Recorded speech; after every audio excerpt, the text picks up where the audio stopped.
Season 3 daw po ng Philippine Fashion Trends. Ako pare. Ano kaya naging kaganapan dyan? Alamin natin mula kay Jimbo Tejano.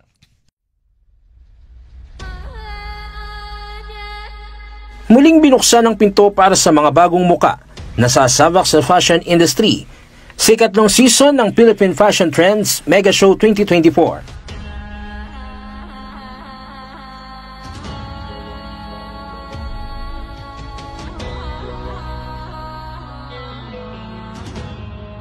Isa-isang sumabak sa pagrampat ibang kategorya ang mga fashion models. Ipamalas ang husay at galing sa iba't ibang kategory at maipagmalaki ng kanilang mga magulang.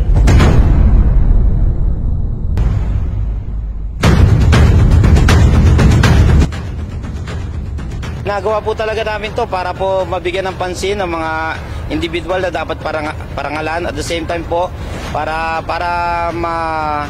maging halimbawa rin po sa mga ibang tao. Marami tayong mga individuals na mga ina-awardan, ipinapakilala sa inyo namin na mga individual na karapat-dapat na mangibabaw sa ating fashion show industry.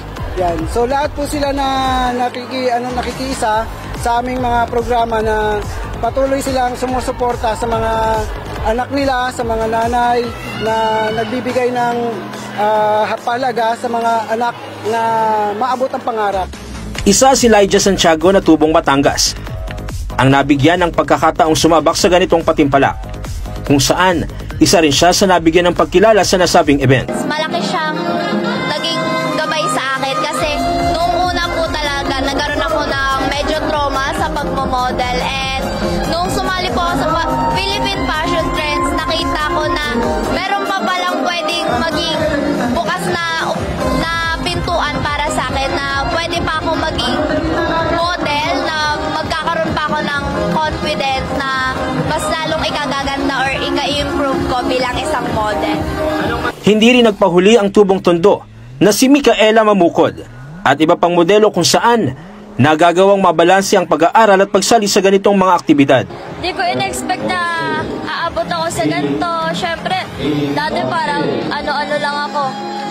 Parang hindi ko naisip na mapupunta ako sa ganitong event. Ipagsasabay ko po siya bali sa time management lang po.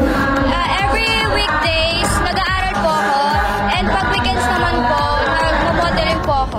Thank you po ako sa kanila kasi sa tulong po nila sa amin at saka sa mga models po namin. Kasi sa tulong po nila, nakakagawa po kami ng iba't ibang mga gawain na hindi po namin nagagawa sa sarili po namin. Target ng grupo na palawigin pa sa buong bansa ang naturang event upang bigyang oportunidad ang mga nangangarap sumali sa ganitong patimpalak.